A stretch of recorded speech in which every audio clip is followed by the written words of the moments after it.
Assalamualaikum warahmatullahi wabarakatuh. Balik lagi di channel Coretan Sastrin. Bagaimana kabar kawan-kawan semua? Semoga sehat selalu dan selalu dalam lindungan Allah Subhanahu wa taala. Di episode kali ini, saya akan menceritakan cerita dari Bang Arya Sena tentang pendakiannya ke Gunung Kerinci pada tahun 2001. Bagi kawan-kawan yang baru bergabung di channel ini, jangan lupa untuk mengklik tombol subscribe-nya agar terus bisa mendukung channel ini. Selamat mendengarkan.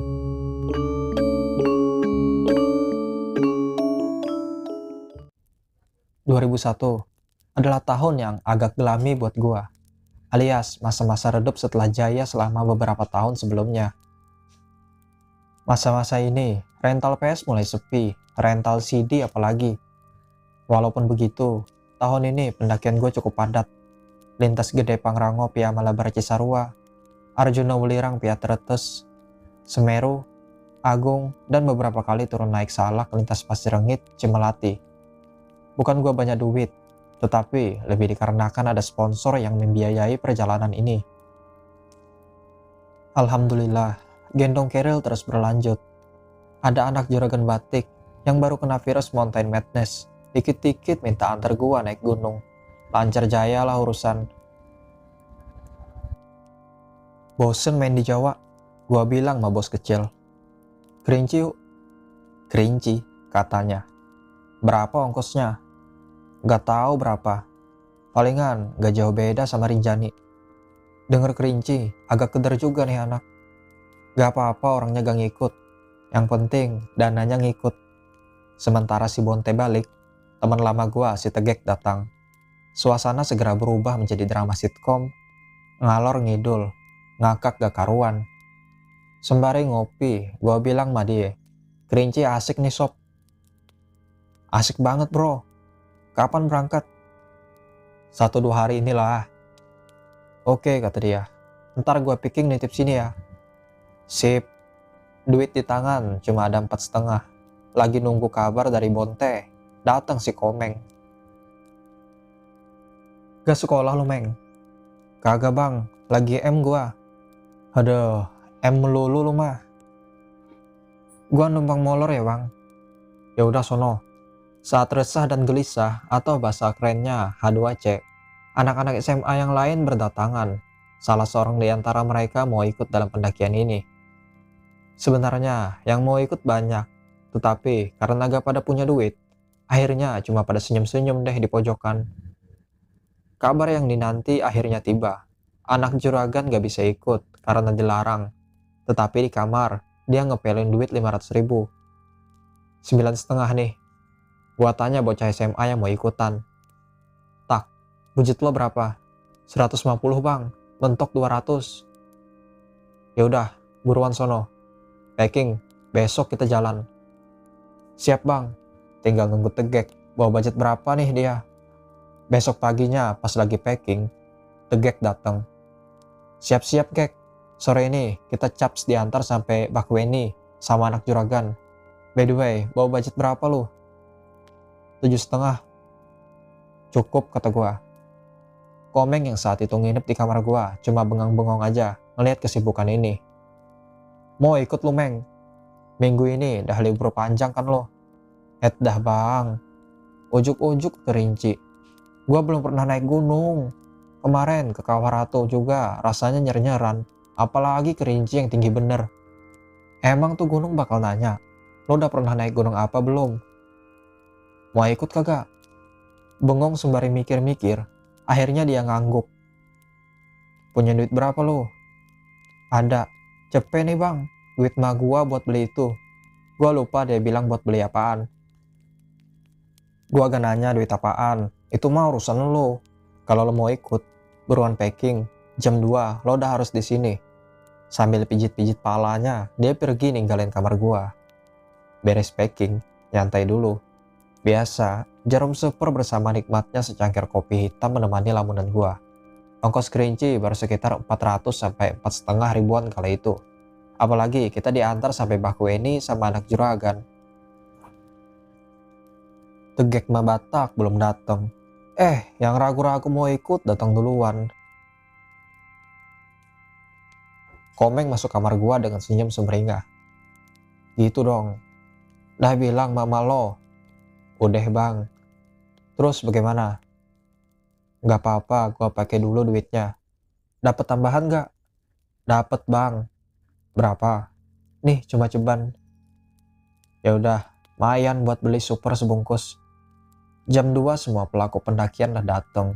Nenek gua yang tadinya gak memberikan restu, akhirnya merestui perjalanan ini. Selang beberapa menit, anak juragan datang.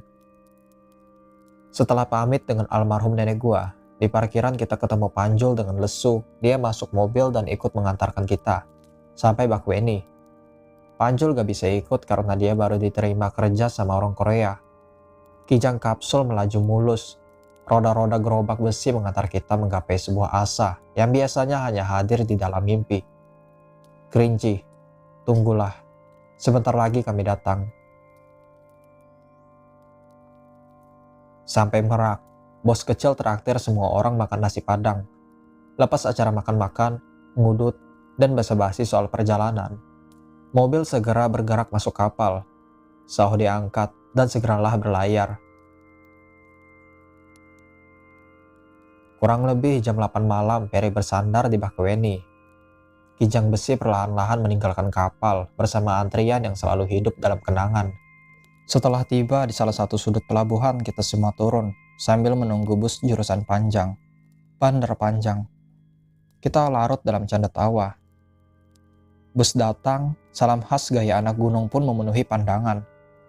Sukses bro, kata Panjul yang sudah dalam titik kebimbangan. Tetapi pekerjaan jauh lebih penting dari pendakian. Kalau ada duit kan gampang, tinggal cari waktu luang, capcus deh gendong keril. Bakweni, Panjang, 10.000 perak. Tiba di Panjang, kita segera cari losmen karena gak ada mobil jurusan Jambi ataupun Sungai Penuh. Hari kedua, esok paginya setelah semua rampung bebersih, kita segera bergegas menuju salah satu agen bus. Hari itu, kita gak ada bus ke Sungai Penuh, tetapi ada 2 bus yang ke Jambi. Jam 11 dan jam 2 kalau gak salah. Tiket bus 95.000, kelas eksekutif. 2 jam menunggu, bus pun datang, dan kita pun segera berlayar mengarungi pantai timur Sumatera. Besoknya, kira-kira jam 11 siang kita tiba di terminal bus Jambi. Pantat yang udah mendem karena sehari semalam duduk di dalam bus, akhirnya bebas merdeka. Sambil nunggu keberangkatan bus 3/4 ke Sungai Penuh, kita jalan-jalan dulu melepas penat di sekitar pasar Jambi. Jam 2.15, bus bergerak meninggalkan kota Jambi, lalu menyusuri sungai dan hutan sepanjang malam. Jam 8 kurang, kita tiba di Bangko. Ngetem 1 jam, baru bergerak lagi menuju Sungai Penuh. Kirain Bangko Sungai Penuh udah deket. Gak taunya masih semalaman lagi kita harus nangkring di atas jok mobil. Daripada mabok, mending gua pakai jurus mautnya Panjul, minum antimo, terus tidur deh sampai ada yang bangunin.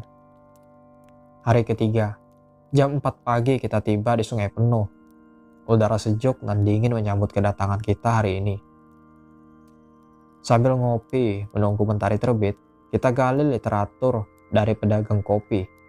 Bukannya dapat cerita asik, malah dapat cerita horor. Salah nanya gua.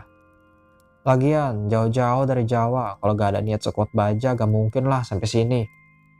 Pagi pun tiba, angkot pertama jurusan Kayu Aro, Gresik Tuo, sudah hadir di pangkalan. Dengan ramah sang sopir mengajak kita untuk menjajal kenyamanannya. Sang sopir memiliki sudut pandang yang berbeda tentang Kerinci, walaupun ujung-ujungnya mistis-mistis juga. Gak apa-apalah, perimbangannya cukup real untuk kita jadikan informasi dasar yang berguna.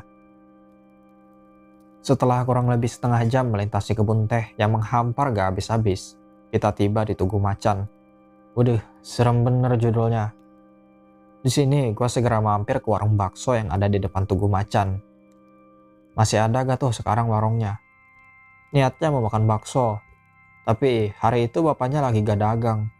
Dulu naik Kerinci gampang, tinggal isi buku tamu di warung bakso, beres dah urusan. Literatur Kerinci cukup banyak kita dapatkan di sini, termasuk beberapa frasa yang dilarang untuk kita sebutkan sepanjang pendakian. Walaupun kaki udah gak sabar pengen jajalin jalur, tetapi SOP harus kita utamakan. Cek dan recheck berbagai kelengkapan dan logistik tak pernah lalai kita lakukan. Setelah membeli beberapa keperluan di warung sebelah, kita pun siap-siap jalan. Kurang lebih 20-30 menit menyusuri aspal, kita tiba di jalur makadam yang masih penuh semak belukar di kiri kanannya. Lalu bertemu ladang penduduk di sebelah kiri dan bertemu gapura TNKS di sebelah kanan. Lurus puncak Kerinci, kanan Sungai Kering. Karena lapar, kita masak dulu di sini. Sop ajeng, alias sayur sop tapi pakai jengkol segera kita racik. Nasi putih, kerupuk udang, dan tempe tahu segera kita sulap menjadi hangat dan menggairahkan. Sop ajeng, singkatan dari sop pakai jengkol. Harum-harum dah tuh nafas. Setelah selesai ritual makan, ngopi dan ngudut, kita packing dan siap untuk berlayar. Jalur masih santai, gua sama Tegek, perang kentut sepanjang jalan. Komeng sama Batak yang masih imut-imut jadi korban kebiadaban perang biokimia yang sedang berlangsung seru. Anjir, kayak kawah kentut lu bang.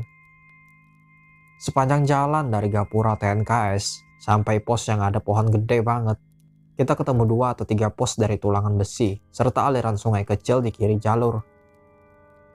Gila nih pohon, gede amat ya. Di areal ini terdapat puing-puing rumah kayu yang dah porak-poranda. Ngelihat tampilannya yang beda dan sangar, kita sepakat lanjut terus. Entar aja breaknya, di tempat yang gak pakai merinding-merindingan. Setelah lewat pohon besar, barulah kita semua mencium bau jeruk nipis. Wah, asik nih, ada pohon limo gek. Bisa nyambel, pakai limo nih. Iya, wangi bener. Tapi pohonnya di mana ya? Batak sama Komeng juga ikut-ikutan celingak-celinguk, nyari di mana pohon jeruknya. Di sini mah jangan pakai keril tinggi-tinggi ya. Capek ngerayapnya ntar. Banyak pohon rubuh yang menghadang langkah-langkah sepanjang jalan. Dulu 18 tahun yang lalu. Gak tahu sekarang. Sepanjang jalan menuju pos 3 mata air, bau jeruk nipis terus ada. Kita semua masih gak ngerti. Kok nih bau ada terus sepanjang jalan? Apa banyak pohon limonya nih gunung? Aneh, baunya jelas. Tapi dari tadi kita gak nemu-nemu sumbernya. Gue sampai penasaran. Terus nyiumin banyak daun sepanjang pendakian. Sumpah, penasaran bet gue. Sepanjang siang kita terus bergerak sambil cari-cari pohon limo yang baunya santer banget. Gue lupa pos 2-nya di sebelah mana karena fokus dan konsentrasi untuk mencari sumber dari bau jeruk nipis atau limo yang gak hilang-hilang sejak lepas dari pohon besar. Setelah hampir 6-7 jam melintasi belantara gelap Kerinci, akhirnya kita tiba di pos 3 mata air. Bau jeruk sempat hilang, tetapi setelah gua turun ambil air dan balik, baunya santer lagi. Heran, apa sih?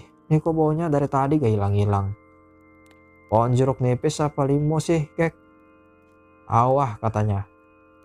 Karena pos 3 cukup terang dan terbuka, gua sama Tegek keliling-keliling nyiumin tiap jenis tanaman yang kita jumpai.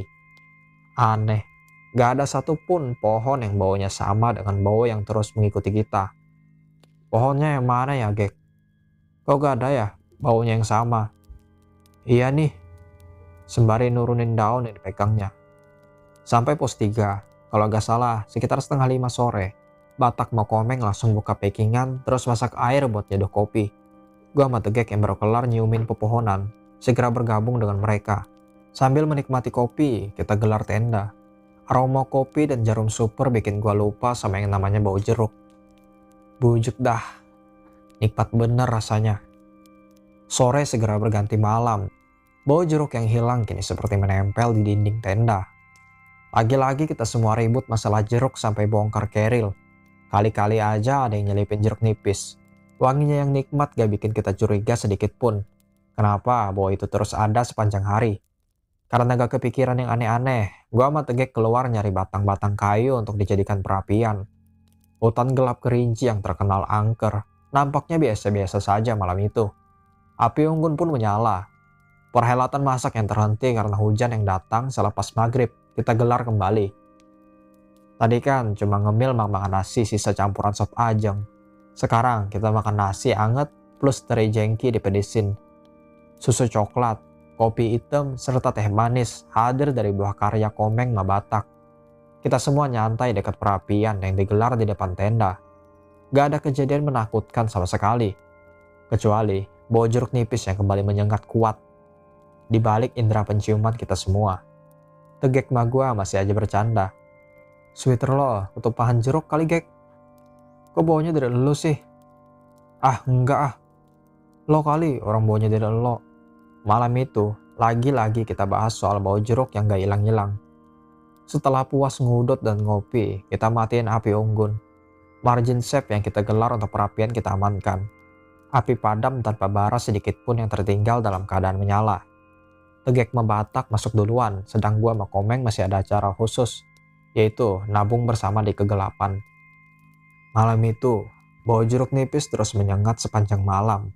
Karena sudah terbiasa, akhirnya kita hentikan perdebatan dan larut di dalam mimpi indah masing-masing. Seingat gua, semuanya tidur nyenyak karena gua benar-benar lelap. Dan sadar karena di luar tenda rame banget. Bahasa Jawa dengan logat Sumatera terdengar riuh mengiringi suasana pagi yang dingin. Karena masih gelap, gua males keluar. Ntar aja lah, pas matahari ngintip di permukaan, baru gua temuin mereka. Pagi itu ternyata ada 2 rombongan, satu dari Bangko dan yang kedua dari Bandung. Rombongan Bangko kurang lebih 10 orang, sedang rombongan Bandung cuma berempat.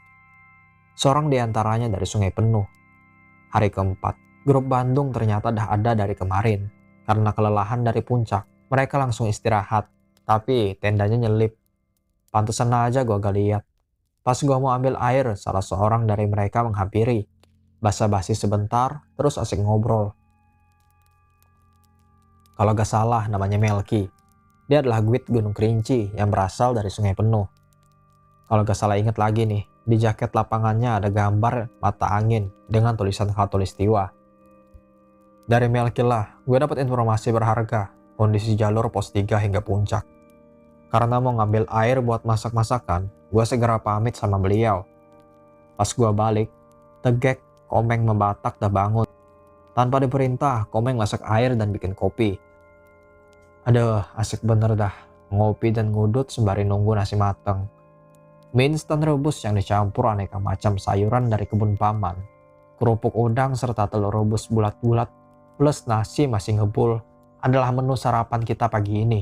Sisa jengkol yang sudah direbus dari Jakarta kita kasihin sama anak Bangko yang dengan sukacita menerima bingkisan itu. Jengkol emang mantep bro, tapi jangan kebanyakan, repot kalau kejengkolan. Selesai resepsi, makan sembari ngebul, kita siap-siap untuk summit atek. Biskuit, kacang, roti tawar, susu coklat, gula merah, dan telur rebus masuk semua dalam buntalan daipek. Tak lupa 2 ikat rambutan plus teh manis, dan kopi di dalam botol mineral. Kita angkut bersama tekad yang bulat menuju puncak.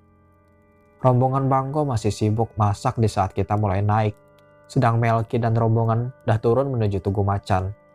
Pos 3, batas vegetasi adalah rangkaian jalur seksi dengan cerukan dan tanjakan yang super montok. Di areal ini bukan cuma kaki-kaki aja yang bekerja, melainkan tangan juga harus mengimbanginya. Cerukan dalam dan licin adalah ciri khas Kerinci yang sulit dicari di gunung-gunung Jawa. Kurang lebih 2 atau 2,5 jam kita harus bercengkrama dengan medan terjal dan cerukan hot penuh sensasi. Lepas areal ini kita akan tiba di batas vegetasi. Wilayah ini sekilas mirip banget sama Pelawangan Gunung Slamet, tapi jarak dan waktu tempuhnya jauh banget. Kalau Slamet paling top 40 menit, maka di sini untuk mencapai Tugu Yuda kita butuh waktu lebih kurang 2 jam atau mungkin lebih lama lagi, tergantung kondisi fisik dan mental pendaki yang bersangkutan. Kondisi jalur berbatu dan terbuka menyamarkan jejak jalur yang ada. Di areal ini, gua pelajari dulu situasi medan dan karakteristik cuaca. Kabut tebal dengan interval waktu tipis, ditambah kondisi jalur berbatu yang bisa menyamarkan ingatan, membuat setiap orang gua wajibkan untuk menciptakan marka jalan. Batak Komeng dengan tumpukan batu, sedang gua Tegek menggunakan sisa kulit rambutan yang kita sebar teratur di sepanjang jalur pendakian. Bener aja, baru 10 menit berlayar di atas jalur berbatu, kabut tebal disertai gerimis tipis turun menyelimuti tekad dan langkah-langkah kita. Di sini, bau jeruk tiba-tiba datang lagi. Kali ini, logika gua main, tetapi karena cuaca berkabut, dan gerimis yang terus-menerus mengguyur. Otomatis fokus hanya tertuju untuk menghadapi situasi ini dengan segala kemungkinan yang ada. Komeng sudah terseok-seok. 2 langkah berhenti, 1 langkah berhenti. Ayo Meng, dikit lagi. Paling juga seudutan gua. Mantep kan dari Kawaratu langsung lompat kemari. Kerinci gitu loh. Ayo semangat. Komeng yang putih makin pucet aja mukanya. Gua rasa ini bukan masalah jalur, tapi masalah mental. Sebagai pendatang baru dari dunia naik-naikan, dia pasti down menghadapi cuaca kerinci yang sulit sekali diprediksi saat itu. Minimnya pengalaman lapangan membuatnya larut di dalam kecemasan. Wajarlah, kabut tebal dengan margin shape 1 meter, ditambah angin dan gerimis yang terus-terusan datang menghajar, membuatnya drop di dalam perjalanan. Entah 1 atau 2 jam, akhirnya kita tiba di Tugu Yuda. Kabut tebal yang menghambat gerak laju di sepanjang jalur mulai berkurang kerapatannya. Matahari sempat bersinar, walaupun dibayang-bayangi dengan ketat oleh kabut tebal. Bau jeruk hadir lagi, aromanya semakin tajam dan kuat. Kami yang sudah menyadari keganjilan ini memilih cuek dan mantap di dalam keyakinan. Mata gue yang biasanya tajam juga tak mampu mendeteksi dengan baik kondisi ganjil ini. Lanjut terus. Menjelang puncak, kita dikejutkan dengan adanya bangkai seekor babi hutan. Gua sama Tegek buru-buru lari mendekatinya. Matahari yang terang benderang saat itu membuatnya jelas dari kejauhan. Kita berempat sempat mikir, ngapain tuh babi naik sampai setinggi ini? Apa dia mau mecahin rekor dan mencatatkan namanya sebagai babi pertama yang menggapai puncak Kerinci? Entahlah. Puncak sudah di depan mata. Kejar tayang dengan sinar matahari membuat kami mempercepat langkah. Alhamdulillah, puncak Kerinci 3805 mdpl hari itu berhasil kita jajaki.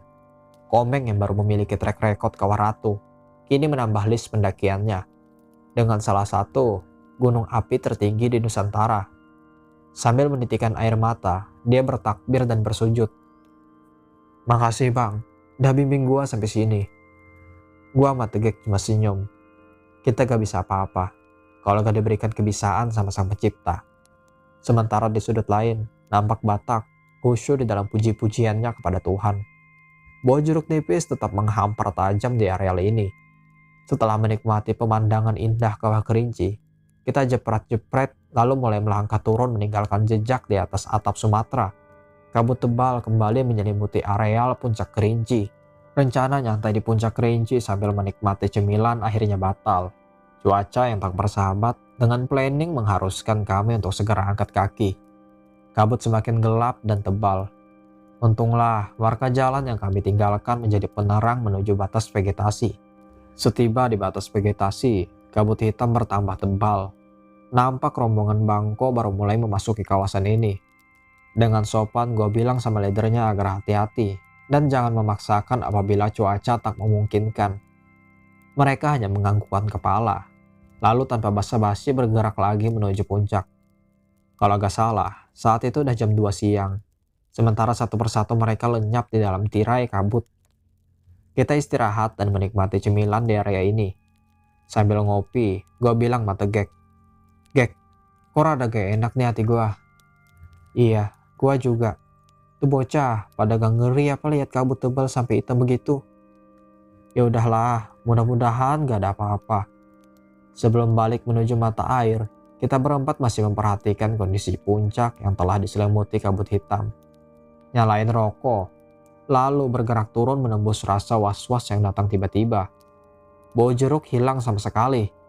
Nampak di samping kami, 2 tenda milik grup bangko tertutup rapat. Tak lama tiba di sini, hujan pun datang. Playseat yang kami format menjadi pelindung darurat menjadi tempat berkumpul sambil memasak. Udaranya sangat berbeda hari ini. Ada hawa aneh tajam, seperti menembus kulit di balik dinginnya cuaca hujan sore itu. Ada apakah gerangan? Beda banget hawanya. Kemarin waktu bawa jeruk sama sekali gak ada hawa mistis yang mengganggu kita. Kita relaks-relaks aja. Bahkan sampai mojok gelap-gelapan dalam acara khusus, nabung bersama. Hari ini matahari masih nongkrong walaupun tertutup hujan. Hawanya sudah dingin menusuk ulu hati. Mulai terdengar suara-suara aneh dari kejauhan. Kehadiran kami yang tadinya lepas dari pandangan, kini seperti dihantui ribuan mata. Maghrib masih jauh dari waktunya, tetapi suasana seperti maghrib baru menjelang. Diawali Tegek yang mendengar bunyi alat musik, Batak yang mendengar suara wanita bernyanyi. Sementara gua sama Komeng seperti mendengar suara napas berat, seperti napas harimau berada di dekat kita. Awalnya, kita semua saling jaga rahasia. Kode etik yang aneh-aneh biar pada gak panik. Sementara tensi ketegangan terus meningkat. Kita juga memikirkan nasib rombongan Bangko yang masih berada di areal puncak. Aduh, gimana nasibnya ya? Hujan mereda dan berhenti. Karena terhitung masih sore, gua masih berani ngumpulin kayu untuk dijadikan perapian. Kenapa jadi ngeri-ngeri sedap begini ya? Terus, bau jeruknya hilang kemana nih? Tumpukan kayu bakar sengaja gua format dengan susunan rapat di bagian atasnya, agar api tetap menyala walaupun hujan turun menyirami bumi. Bener aja, gak lama api jadi. Hujan deras pun datang. Kobaran api yang menyala di bawah derasnya hujan menjadikan pemandangan unik tersendiri di dalam gelapnya rimba kerinci. Setelah ritual makan selesai, gak banyak cincong, Tegek langsung masuk ke tenda diikuti Batak. Sementara gua sama Komeng masih di bawah bivak sambil ngopi dan ngudut.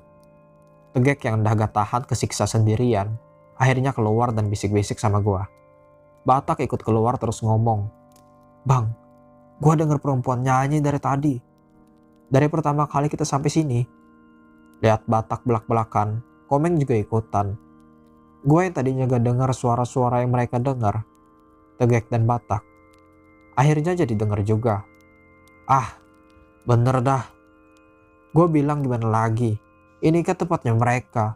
Yang penting, si itu aja yang datang. Gue gak sebut karena menyangkut perasa yang dilarang, yaitu kata macan dan harimau. Setelah saling menenangkan, kita putuskan untuk gelar sleeping bag dan tidur. Gue pesen sama anak-anak, bilang aja kalau takut atau dengar atau lihat yang enggak. Biar kita semua bangun dan hadapi hal itu bersama-sama. Emang dah, lidah tak bertulang lain diucap, lain yang dirasakan. Setelah tidur-tidur ayam selama lebih kurang 2 jam, Tegek bangun dan bilang, "Anak Bangko kayaknya udah pada balik." Alhamdulillah, ambil senter terus gue keluar. Hujan deras telah berganti rintik. "Mana Gek? Masih rapet tendanya." Tegek bilang, "Beneran, tadi gue denger rame banget suaranya."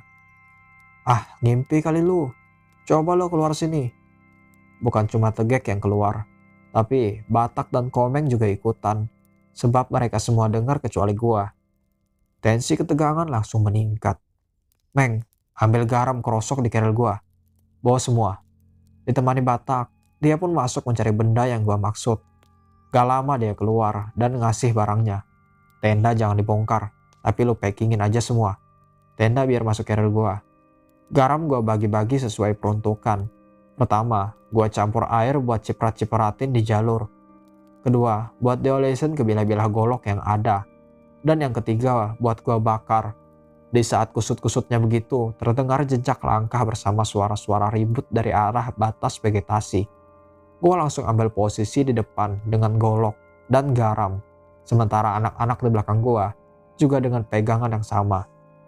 Bukannya sok jagoan, tapi tanggung jawab membuat tubuh gua bergerak dengan sendirinya. Ternyata ini rombongan anak Bangko beneran. Dengan napas terengah-engah mereka bilang, "Kita turun sekarang bang, bahaya." Gua liatin pucet semua mukanya. "Orang bukan nih." Gua tepok leadernya. "Tenang mas, ngopi dulu kita." Padahal ngetes doang, ini orang bener apa udah ketumpangan. Ternyata orang bener yang benar-benar lagi ketakutan. Gua bilang sama mereka, "Oke, kita turun. Tapi bukan dalam kondisi ngos-ngosan kayak gini." Kebetulan, nasi serta sisa makanan tadi sore masih cukup banyak. Stok gula merah dan coklat ayam jago juga masih full. Setelah mereka menyantap logistik dan semua orang kebagian sepotong gula merah, gua bilang, "Cepet packing mas, jangan panik, dan tetap kalem. Hidup mati Allah yang ngatur. Panik cuma bikin kita cepet mati. Kalau mas-masnya mau kerja sama dengan tim saya, Saya mohon tenang dan jangan gerasa-gerusu. Bisa gak mas-masnya? Seperti kena sihir, mereka bilang iya dan nurut sama instruksi gua. Formasi tim bergerak dalam komposisi rapat. Tegek, Batak, dan leader mereka berada di barisan paling depan. Sementara gua sama Komeng ada barisan paling akhir. Sepanjang jalan, sholawat badar terus menggema di dalam rimba. Gua sebenarnya penakut, tapi dorongan tanggung jawab kadang membuat gua mampu melampaui rasa takut hingga ke titik paling berani di dalam hidup ini. Lantunan merdu sholawat membuat situasi membaik. Bau jeruk datang lagi dan sangat kuat mengiringi kita semua. Sejak ada bau jeruk, situasi mendadak lain. Hawa dingin mencekam yang membuat kita ketakutan mendadak hilang. Kabut hitam seperti dinding dimensi lain yang menakutkan mendadak lenyap. Situasi melegakan ini disambut oleh guyuran hujan deras selama 1 jam lebih. Di depan Tegek teriak-teriak sambil memberikan semangat. Jalan terus, jangan berhenti sampai di dekat aliran sungai kecil. Ayo semangat. Semangat, ini bukan apa-apa. Cuma hujan-hujanan di Buper Cibubur. Dah kayak tukang obat nih si Tegek. Bentar-bentar teriak dengan nada dan perasa yang sama. Setelah 2 atau 3 jam menembus lebatnya rimba, kita tiba di tempat yang dimaksud. Gak pakai lama, kita semua gelar tenda, salin, dan langsung molor. Grup Bangko gua gak tahu ada adegan apa di areal ini. Sebab kepemimpinan dah gua serahkan kembali ke leader mereka. Gak lama tertidur, pagi pun tiba. Nampak sang leader mendatangi kita dan mengucapkan terima kasih. Gua penasaran sama dia. Emang ada apa sih mas semalam? Ya sesuatu kah atau apakah? Dia bilang, ada mas, tapi gak mungkin cerita di sini. Rombongan situ lengkap kan pas turun? Dia jawab, lengkap mas. Ya udah, tenangin diri aja dulu. Kita turun duluan ya, sampai ketemu di Tugu Macan. Setelah beres packing, kita pun segera melangkah. Nampak sang leader tertunduk lesu melepas kepergian kami. Gek, semalam dia lengkap gak sih pas turun? Gak tahu, gak ngitung gua. Perasaan lengkap dah. Ya udah, mudah-mudahan aja gak ada apa-apa. Dalam perjalanan turun, kita ketemu lagi 2 rombongan besar. Ada sekitar 20 atau 30 orang melakukan pendakian hari itu. Lepas jalur, keluar Gapura Rimba, kita duduk dulu di sini. Rokok yang basah akibat kehujanan, tetap aja gue isep. Sampai aspal gue sama Tegek nendang-nendang sesuatu. Pas ngeh itu tebu, gue malah rebutan. Setelah kurang lebih 30 menit menyusuri kebun teh, kita sampai di Tugu Macan. Gak basa-basi, lihat warung bakso buka.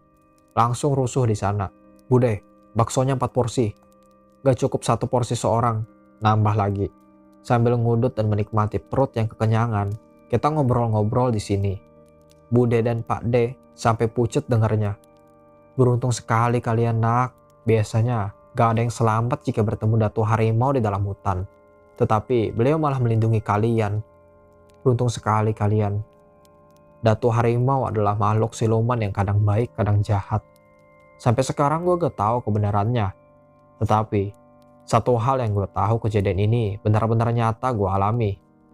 Bau jeruk nipis yang kami cium sepanjang perjalanan adalah tanda bahwa beliau ada di dekat kita.